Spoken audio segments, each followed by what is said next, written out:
Romantik Dr. Elin Haninsor itu, langit pengapon tampak kelabu awan bergulung-gulung di atas sana menciptakan suasana kelam dan suram sesyurem wajah gadis yang berjalan di atas kerikil tajam.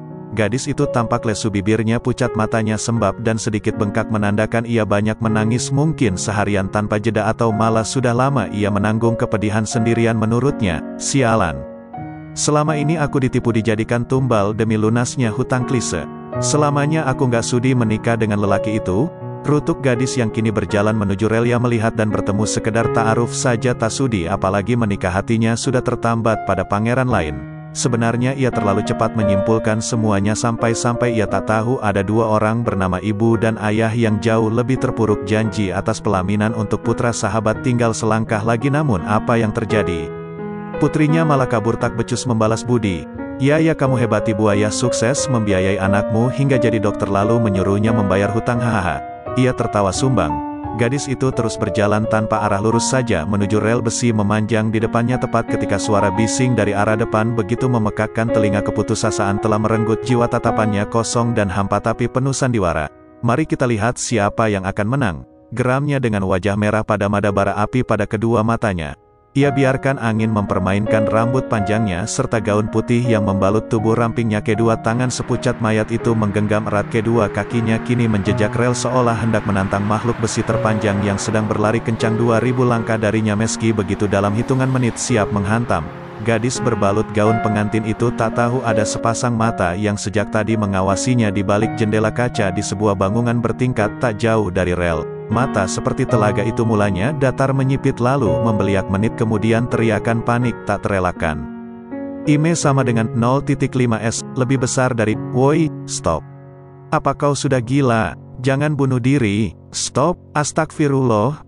Pemuda dengan kumis tipis itu refleks berlari kencang, saking paniknya sampai lupa tak memakai sandal. Tak ia pedulikan kerikil-kerikil tajam di sepanjang rel menusuk-nusuk telapak kakinya. Juga beberapa wajah polos yang menatapnya penuh khawatir sambil berteriak, Kak Faris, hati-hati. Namun yang dipanggil tak peduli, ia harus cepat sampai rel dan menghentikan perbuatan hina serta mengerikan yang sebentar lagi akan terjadi. Woi, stop, ya Allah. Kepala kereta mendekat, suara bising itu semakin keras, hingga menggetarkan tanah, pepohonan dan rumah-rumah. Sedikit lagi, kereta api itu akan menghantam gadis bergaun putih. Tinggal 7 langkah, 5 langkah, nyaris-nyaris hancur ia jika tangan kekar itu tak berhasil menarik paksa lengannya. Hampir saja malaikat pencabut nyawa memberi salam, welcome to alam kubur. Gadis itu terhuyung sebab cengkraman kuat pada lengannya. Secara otomatis ia mendekap sosok yang muncul secara tiba-tiba. Sebetulnya refleks saling mendekap untuk menahan diri agar tak jatuh tersebab angin berhembus kuat saat kereta berlari kencang. Waktu seolah berhenti berdetak, bumi seolah berhenti berputar dan mereka seperti terlempar ke dimensi lain, hingga suara bising itu menghilang. Monster berbaju besi itu berlalu. Lalu keduanya melepas pelukan satu sama lain dengan nafas memburuk.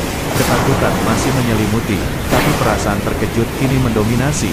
Ketika sepasang mata berbingkai kacamata itu menemukan wajah pucat dan cantik dari jarak yang begitu dekat. Lepas! Gadis berhidung mancung itu berteriak dengan suara parau yang berat. Siapa pula yang megang? Kalau takut ngapain mau bunuh diri? Sudah gila kamu? Sudah nggak punya iman? Lelaki bersarung biru membela diri, amarah tiba-tiba menguasai, jantungnya bertalu-talu. Ia hanya tak habis pikir. Bukankah sudah sejak tadi dia telah melepaskan pelukan daruratnya? Gadis itu sendiri yang masih mencengkram kuat lengan kekarnya sebab ketakutan.